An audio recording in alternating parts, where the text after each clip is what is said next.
Hello guys, welcome back to my channel. I hope आप सब अच्छे होंगे। आज हम बात करेंगे सपना और उनके पड़ोसी के बारे में। उनके पड़ोसी का कल एक व्लॉग आता है जिसमें वो कुछ कैमरा की रिकॉर्डिंग या फिर बाकी चीज़ें दिखाते हैं, सीसीटीवी फुटेज जिस दिन सपना ने घर छोड़ा था। शुरू में मुझे वो वीडियो का टाइटल देखते ही और वो वीडियो देखते ही ना ऐसी फील आई थी कि ये जानबूझ के अब क्या ज़रूरत थी ये सब डालने की, क्योंकि कंट्रोवर्सी रुक गई थी।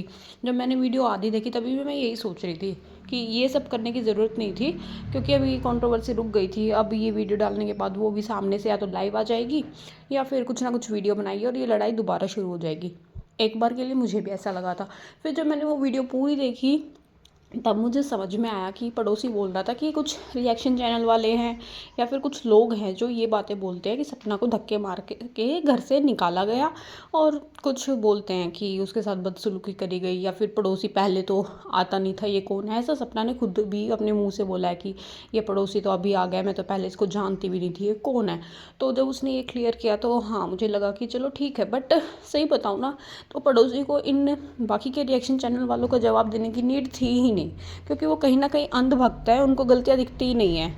वो लोग उन लोगों में से है जिनको झूठ सच से मतलब नहीं है। उनको बस किसी एक ऑडियंस को ना सेटिस्फाई करना है कि हमें इनके फेवर में उन अंधभक्तों के लिए रिएक्शन देने हैं, भले वो झूठ हो या सच हो, उनको इससे कोई लेना देना नहीं है।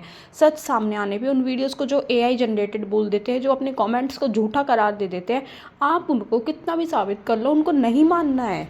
तो इसीलिए मेरे को लगा कि आपको ये वीडियो बनाने की नीड थी ही नहीं, क्योंकि अब वही है ना, आपने वीडियो बना दी है तो अब सामने वाले को एक मौका मिल गया, तो अब वो कंट्रोवर्सी करने का तो उसको शौक है, तो वो मौका छोड़ेगी नहीं।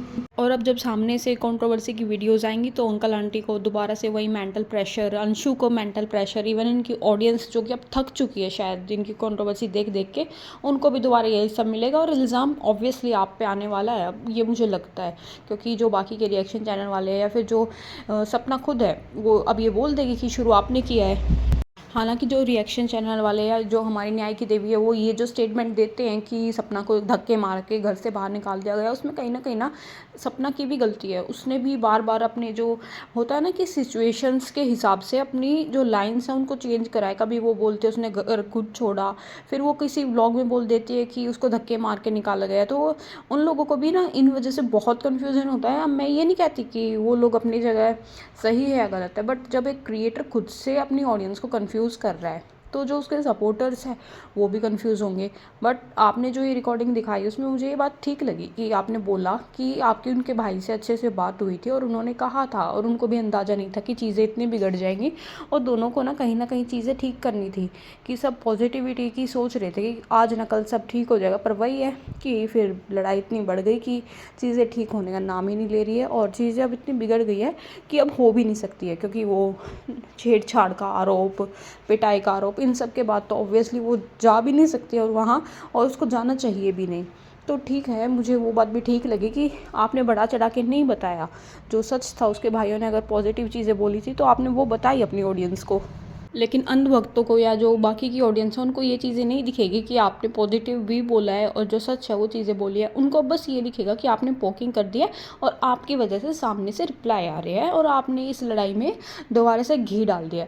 तो मैं तो यही कहूँगी, उसके लिए अब रेडी हो जाइए, आप पे बहुत बड़ा बिल फूटने वाला है। एक बार तो मुझे भी लगा था जब मैंने वीडियो प्ले नहीं की थी, मीन्स सिर्फ टाइटल देखा था, थंबनेल देखा था, तो एक बार के लिए तो मुझे भी लगा था। तो हम तो एक होता ना कि बैलेंस, मैं अपने आप को बैलेंस मानती हूँ, ना मैं सपना की साइड हूँ ना ही मैं अंकल आंटी की साइड पूरी तरह से हूँ। मैं मिक्स्ड हूँ कि जो चीज़ें उनकी भी गलत है और कुछ चीज़ें उनकी भी गलत है। मैं ऐसे नहीं हूँ कि मैं सिर्फ सपना की सपोर्टर हूँ, ना मैं ऐसे हूँ कि मैं सिर्फ अंकल आंटी की। जो मुझे ठीक लगेगा मैं हमेशा उसको बोलूँगी। तो वो जो वीडियो का टाइटल देख के मुझे भी एक बार ऐसा लगा था कि आपने दोबारा से लड़ाई शुरू कर दिया, पर ठीक है, आपने क्लियर किया कि जो ऑडियंस कंफ्यूज है और आपको कमेंट्स करती है ये वीडियो उनके लिए था, तो इट्स ओके। पर रेडी रहना आप पे अभी बहुत सारे बिल फटने वाले हैं, बहुत सारी पोकिंग की आप पे इल्ज़ाम लगने वाले हैं, और सामने से जो आएगा वीडियो या फिर लाइव तो उसके लिए भी रेडी। आप पे बहुत सारे इल्ज़ाम भी लग सकते हैं, देखते हैं क्या होगा वो तो वक्त के साथ। बाकी एक सपना का व्लॉग आया था उसके चैनल पे, जहाँ वो अपनी बुआ के घर आई थिंक गई हुई थी किसी गांव में। तो वहाँ लोगों ने ना बहुत सारे उनको कमेंट्स किए हुए थे, मैं यहाँ स्क्रीन पे लगा देती हूँ।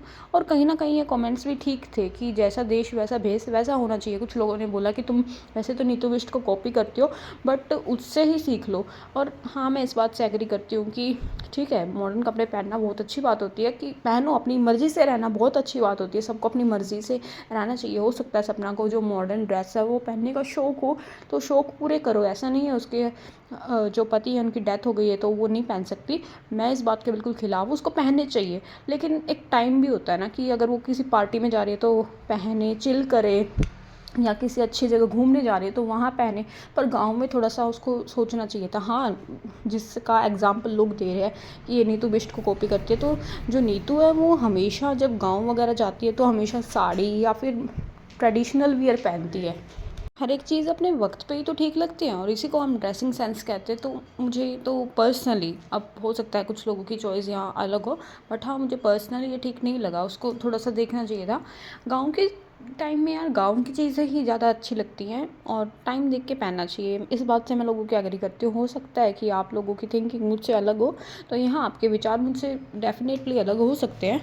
बाकी उसके गाँव वाला व्लॉग तो मुझे अच्छा लगा। जिस तरीके से आरू ने उसमें व्लॉगिंग की वो बहुत क्यूट था। बच्चा भी व्लॉगिंग सीख रहा है और थोड़ा बहुत मीन्स अच्छे से उसने हैंडल किया। जो पपीज़ के साथ वो खेल रही थी उनको खुश देख के अच्छा लगा। तो इसी तरीके से अगर ये पॉजिटिव व्लॉग्स बनाएंगे ना, लोग इनकी गलतियाँ भी माफ़ कर देंगे। बच्चों के साथ ऐसे क्यूट क्यूट व्लॉग्स बनाना, नेगेटिविटी को ना दिखाना अपने व्लॉग्स में, तो ऑडियंस ऑफकोर्स इनको सपोर्ट करेगी, इनके बच्चों के लिए करेगी। और सच में इनके बच्चों को खुशी देख के, इनको खुशी देख के ना सब खुश होते हैं। किसी को पसंद नहीं है कि ये रोए। अब उसमें भले कोई भी रिएक्शन चैनल हो, भले इसको पसंद ना करता हो, लेकिन ऐसा किसी को नहीं पसंद है कि बच्चे दुखी हों या ये दुखी रहे, क्योंकि लोग कर जाते हैं कमेंट्स, उनको शर्म नहीं आती है तुम ये वो। तो देखो, इनको दुखी देखना कोई नहीं चाहता है, सब यही चाहते हैं कि ये पॉजिटिव रहे। कल वाला व्लॉग कितना अच्छा था, बच्चे खेल रहे थे, ये भी खुश थी, तो ऐसे क्यों नहीं रह सकती है वो? रहना चाहिए ना, सब खुश रहे, सब यही चाहते हैं। बट जब ये बार बार वही रोना धोना करती है तो ऑडियंस एक वक्त के बाद ना इरिटेट हो जाती है। तो वही हुआ था इनके साथ। ऑडियंस इससे नफरत क्यों ही करेगी? हाँ, अगर वो अंकल आंटी को बार बार परेशान करेगी, रोज रोना धोना ये करेगी, तो गलती तो दिखेगी ना, क्योंकि किसी को हक नहीं है किसी को परेशान करने का। वो बार बार अंकल आंटी को या अंशु को परेशान करेगी तो लोग ऑफेंड होंगे ही। और यही रीज़न था कि लोगों ने इनसे नफरत करना शुरू किया। अदरवाइज़ पहले 90% सपोर्ट था इनको, वो इनके हाथों से ही गया है। पता नहीं लोग ये क्यों नहीं समझते। और मुझे भी बहुत गलत सलत बोलने आ जाते। मुझे नहीं पता मैंने कब इसको हेट दिया या कब मैंने एक्सट्रीम इसके लिए कुछ बोला, आज तक नहीं बोला है। फिर भी दूसरों के चैनल पे जाके ना लोग मेरा नाम लिखते हैं कि सिजल उसको परेशान करते हैं। कब किया भाई? तुम दिखाओ तो सही, कब किस वीडियो में मैंने इसको परेशान किया? जो दिखाती है उस पर तो बोलेंगे ना। अब ऐसा नहीं है वो गलत करेगी तो उसकी अंधभक्ति हम कर देंगे। वो इसी के लिए है ना, सबसे नुकसान की चीज़ है। अगर किसी को आप प्यार करते हो ना तो उसकी गलतियाँ बतानी चाहिए, तो हमने बताई है। तो इस रीज़न से पता नहीं लोग क्यों जज करते हैं। मैं कभी बिलो द बेल्ट उसके लिए गई हूँ या मैंने बहुत गंदी चीज़ उसके लिए बोली है तो ऑफकोर्स मैं भी फिर डिज़र्व करती हूँ। फिर आप लोग मुझे सुनाओ, पर मैंने कभी नहीं बोला है तो मैं बेवजह सुनूंगी भी नहीं। अब मेरे चैनल पे आके बदतमीज़ी करोगे ना तो मैं बदतमीज़ी से रिप्लाई दूंगी। फिर लोग बोलेंगे कितनी बदतमीज़ है। क्यों? आप लोग करोगे तो मैं जवाब नहीं दे सकती। मुझे फिर बहुत बदतमीज़ी आती है। मैं नहीं हूँ महानता की मूर्त, जो जैसा मुझसे बात करता है मैं उसको उल्टा वैसे रिप्लाई देती हूँ। साफ सीधी बात है। तो जज करना है तो भले करो, पर मैं जैसे आप लोग बातें मुझसे बोलोगे वैसे मैं जवाब दूंगी। बाकी यार एक बात बोलूँ, मेरे चैनल पे ना स्ट्राइक आई हुई है, तो स्ट्राइक से ना चैनल को बहुत नुकसान होता है। जो हमारी वीडियोस होती है ना उनको यूट्यूब कम पुश करता है। तो यार उससे ना मेरे चैनल पे थोड़ा सा नुकसान हो गया है, क्योंकि आप लोगों को पता है किसने स्ट्राइक दी। तो आप लोग अगर सपोर्ट करोगे, मेरे वीडियोज़ को लाइक करोगे, शेयर करोगे ना, तो यूट्यूब उसको आगे भेजेगा कि हाँ ये वीडियो अच्छी है। तो देखो, थोड़ा सा मोटिवेशन दे दो यार, सपोर्ट किया करो, लाइक कर दिया करो, कमेंट और शेयर प्लीज़ किया करो। तो यार यही रिक्वेस्ट है। और इसी तरीके के और अच्छे अच्छे वीडियोस मेरे चैनल पे आने वाले हैं, तो सपोर्ट करना मत भूलना। Thank you for watching this video. Like, comment and share. मिलते हैं जल्द नए वीडियो में। तब तक के लिए bye bye and take care everyone.